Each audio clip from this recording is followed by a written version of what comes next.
Well, hi, everybody. Welcome to the Virtue Signal. I'm Bill Whittle, and this is my friend and associate co-host, Alfonso Rachel. It turns out that this week we both done some traveling. I spent 2 weeks in the Wuhan weight loss clinic and was able to, drop 15 pounds of unsightly fat from my face and so on. And for those of you not familiar with the story, I've been down with COVID for about 2 weeks, 3 weeks now, something like that. And our friend Alfonso Rachel has also gone on a journey. He decided to go and move and live in a free country, and he's now in Fort Worth, Texas, instead of here behind the tofu curtain. So, Zoe, it seemed like this might be a good time to talk not so much about travel, but maybe talk about gratitude. It's such a cliche, and I think this is one of the things I'm really going to try and accomplish, hopefully, with this episode. Is pushing through things that are so cliche, they're stated so often and so regularly that you don't hear them anymore. And one of the big cliches of all, and it's one of the biggest cliches, is because it's so true. You don't really appreciate your health until you lose it. And as a guy who was really never sick in my life, I never got colds, never got flu, nothing, ever. I was real sick, real sick for 2 weeks at least. And I remember that in the middle of this blur, because it was just a blur, I had the same sensation that I'd had on 2 previous occasions in my life where I was in intense pain for about 4 or 5 hours. Now, this 2 weeks with the unnamed virus of unspecified origin, that wasn't like an intense pain, but here was the experience that I had in all 3 cases. In all 3 cases, when I got to the middle of these things, I could not remember what it was like to not be in pain, or I couldn't remember what it was like to be healthy. And furthermore, I couldn't imagine what it would be like to be either out of this pain of kidney stones or whatever, or to be healthy again. And now that I am considerably healthier again, not 100% yet, but we're getting there, I find that I take so much better care of myself than I used to. Almost like, sometimes people get sick and they don't get better. They live for 10, 20, 30, 40, 50 years with chronic illness. That's not going to be the case for me. And that the severity of the shock, the seriousness of how sick I was and how long I was that sick really seems to have added a layer of gratitude to my daily life that people who have been sick and lost their health talk about all the time, but now I'm finally gone through it. Well, I tell you what, man, it's good to see you back, Omega Man. That's what we're going. Did you say Omega Man? Omega Man. Oh, that's awesome. You kicked us behind, man. Oh, that's awesome. Thanks, man.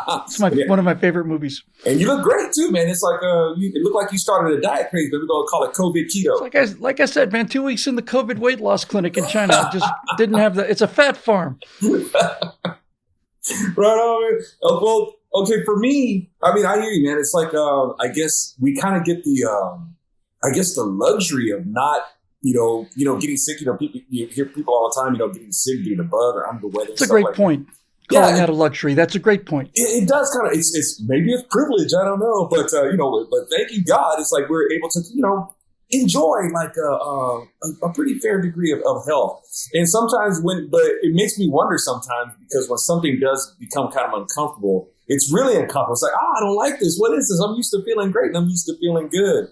And now let me spin it this way though. My wife is an acute asthmatic.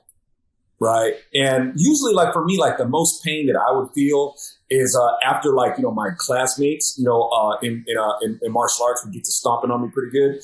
But, when you're wrestling around with these guys and you're fighting and stuff like that, the things that and I attribute this a lot to my martial arts training. Our instructor, he would teach us these conditioning exercises. And I remember when I first started, man, I would get home and I would have bruises like everywhere. And not to bring up a previous relationship or anything like this. This would get me in trouble with my earlier girlfriend who'd be like, "Who is Sancha?" I'm like, and she was Hispanic, right? "Who is Sancha?" Like, "What are you talking about? What's up with all those hickeys?" I'm like, oh no. Okay, so now after dealing with my classmates, I had to fight her off, right? But at any rate, I would have these bruises, and my instructor said, "Okay, this is part of conditioning. We go through these breathing exercises, the Qigong, the pranayama, different Eastern exercises." And then it came to a point where I could take these licks, man, it would leave no bruise on my body. My stamina was better. Of course, you would think that your stamina would get better and stuff like that, but not just my stamina, but I used to be a sickly kid. I didn't know that. Yeah, I was a sickly kid. After my, when I got in my 20s, that, that stuff kind of like stopped. Like I said, when I really picked up more on the martial arts training. But, allergies, oh man, I was allergic to everything. I had to get the shots and, all that sort of stuff. But at any rate, I passed on these exercises that I was doing to my wife, she'd get a cold, man, and, you would think COVID would be really scary for us. But, it's one of those things where, there's something, this is an attack on the world. This is more than just some virus that got out. This is an attack. So we see it for what it is. But she used to have to go to the hospital, man. She just got a cold, man. It could put her in the hospital for like a month, right? So I passed on these exercises to her, passing on, the different body drumming exercises, to stimulate the lymph nodes and get the immune system going, tapping on that thymus gland and all that sort of stuff, because when you're a kid, you got this nice big thymus gland. When you get older, it wears out. You have to rely on more common sense to keep yourself clean and not put stuff in your nose and stuff. My rotten 13-year-old nephew, who's actually the best kid in the world, got sick too, and it took him about 24 hours, and then he was just bouncing off the walls. Yeah, just fine. Right? Oh, give me that thing. Give me that thymus gland, kid. Give me. I want the organs, I want the blood, and I want the antibodies. Let's not mess around. I don't have time. Here's some money. That's right. Give it to Uncle Bill. Your dad, I understand. But at any rate, so it's that in that sense, I'm very thankful that I was able to learn those things, and where I've been able to enjoy these kind of things. It was something that was learned for me. And I pass on, and now, if a bug comes, she's able to fight that off like much better. We go through the regimen, we go through the exercises and stuff like that, and it's a totally big difference. But as the saying goes, at least you got your health. Takes on a whole new meaning, man. Don't take your health for granted. No, it sure does. And my wife and I are both very sick together, and now we're both walking around and we're looking at each other several times a day, going, well, number one, we're together. Number two, we're vertical. It's about all you can really ask for, really. And I realized, when you were talking that for modern Americans, being sick is like, oh, wow, you get a little story to tell at the very least at the water cooler. But for most of human history, there were just a couple periods, maybe a week or two, where you actually were fully healthy and pretty much sick all the time of no matter what, even just things like just horrible nutrition. You were just sick all the time. And that gratitude is the emotion I'm most interested in. I want to talk to you about your whatever gratitude you might be feeling having moved to, a free country. But one of the things that is absolutely true, and I don't think there's another emotion that matches this, is that, well, in the 12-step programs, they say that you can't be grateful and unhappy at the same time. And I thought, yeah, that's really, really it. And so for people who are chronically unhappy, usually the best thing to do is not to just be happy, is to get a sense of gratitude for the things that you've got, not so much thinking about the things that you don't have. And that attitude, that's what they said in these programs. That attitude of gratitude is not only healthy, it's actually healing. It's restorative. It detoxifies you to be grateful for the things that are in your life all the time.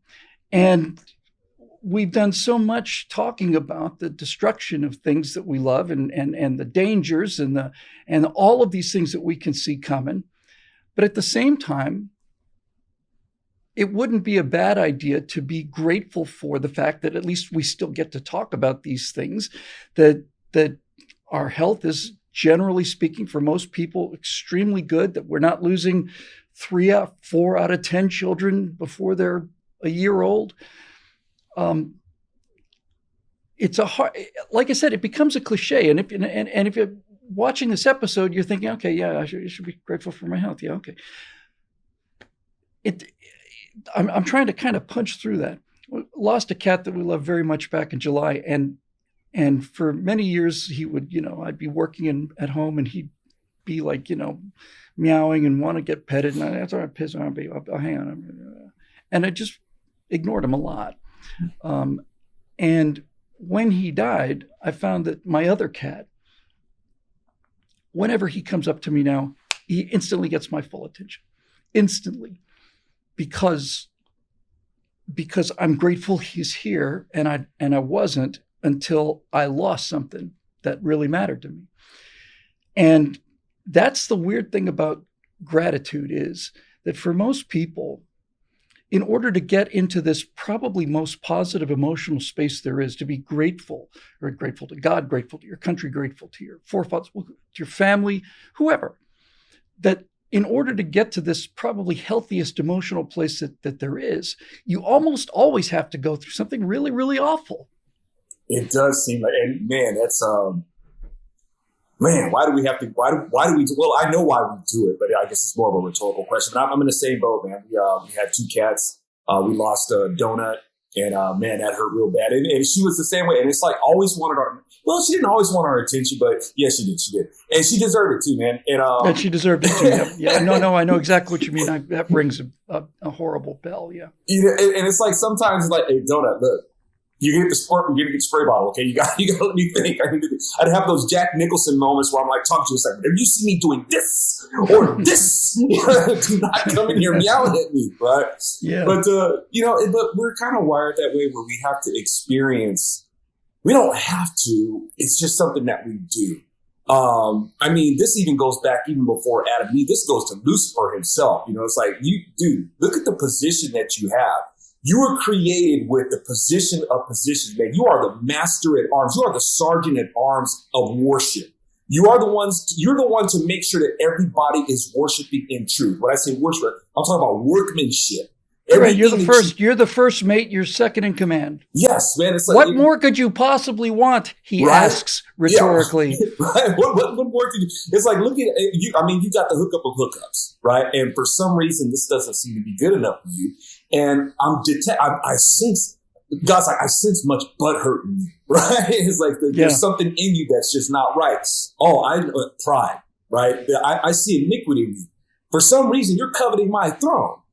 And from there, he passes the same thing on to Adam and Eve, who have been given the ultimate up front, man. It's like, man, I made you to represent me in nature, right? Yeah. You got it really good. Here are the world's best backstage passes. Absolutely, yeah.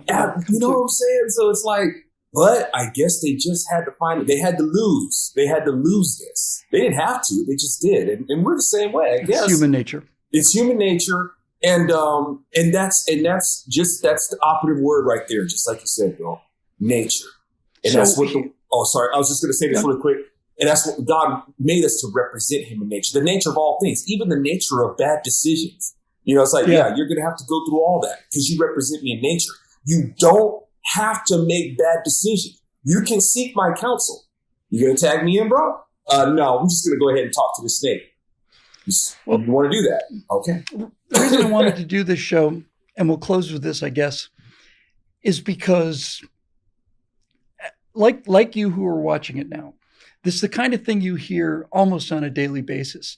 And what I'm trying to do right now, and what I'd like Zoe to do as well, is to see if we can punch through that. Yeah, of course, of course you value, of course you're grateful, and just kind of get through that kind of common rote agreement with something that's so obvious. And what I'm trying to do now is to see if in the course of this brief episode, if I can punch through the sheer repetitive cliche aspect of it and get you to take a moment to really stop and look around and think about what you've got and think about what's not going to be there forever. And the answer to that question is everything that is around you will not be there forever.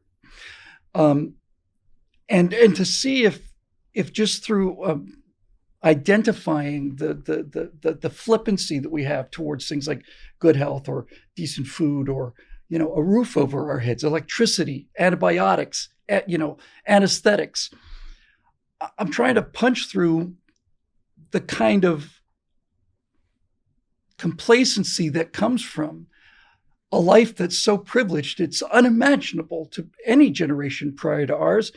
And I was wondering if you had any closing thoughts that might help people just have even if it's for 5 minutes after the show's over, to look around and just soak it up and ask what you could do better, or what could you do right now that you would pay everything to do once it's gone.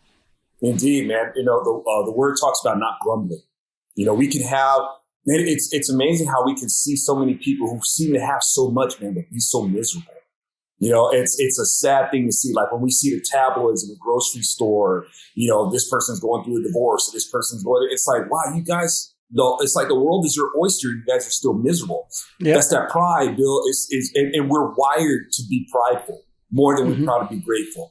It's taught like from elementary school pride. It's just like we're programmed to be prideful. And when that pride gets poked, we can turn into some miserable people. But when you have an attitude of gratitude, like you said earlier, man, that's a whole different thing to try to break. When you're speaking of like breaking through, but when you got that, man, it really grounds you. And when you're grateful to the one who is eternal, it makes you eternally grateful. And it's something that it's hard to take that away from you. Like when we speak about, the Exodus a lot, and, we're talking about the Israelites, man, it's like, look what you guys got. It's like, that's like the ultimate ingratitude story, right? Ever of all time. Look at what you got. Not only were you guys freed from Egypt, you left with those, reparations, they left with the wealth of Egypt. Before God got done with Egypt was like begging them to leave, just get out. Here, take food falling from the sky. Yeah, right. Well, I don't know if I really like the sauce on this, man. Right? Take our jewels, take our gold, take it all. They left with the reparations of Egypt, and we're still miserable. That attitude of gratitude wasn't there. So it's like, you're right, Bill. Just take a look at what you have. Think about, what you can do with it. And just like you said, it doesn't last forever. And that's no reason to take it for granted or to value it either way. But it's human nature. It's human nature. And don't fall into that position where it's like, oh man, I wish. Yeah. Yeah.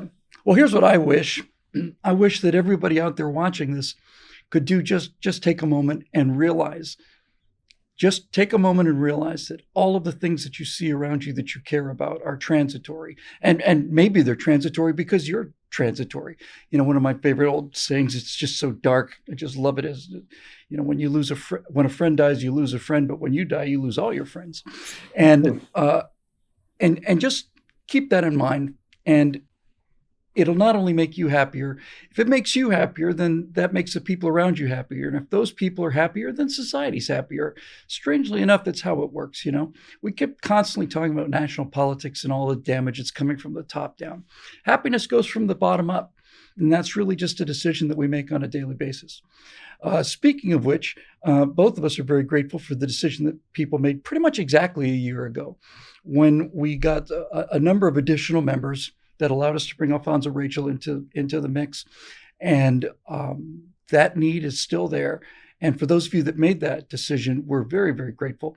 And for those of you who may be watching the show who aren't members, if it's within your means, you would certainly have to look a long way to find people who are more grateful for your $9.95 a month than we are, because we talk about it every single day. And I should add as well, my personal gratitude for all of the well-wishing and prayers and so on. It's just overwhelming. It's the best hospital care I could ask for. That'll do it for this edition of The Virtue Signal, made possible by the members at BillWhittle.com. We'll see you right here next week with me and my friend Alfonso.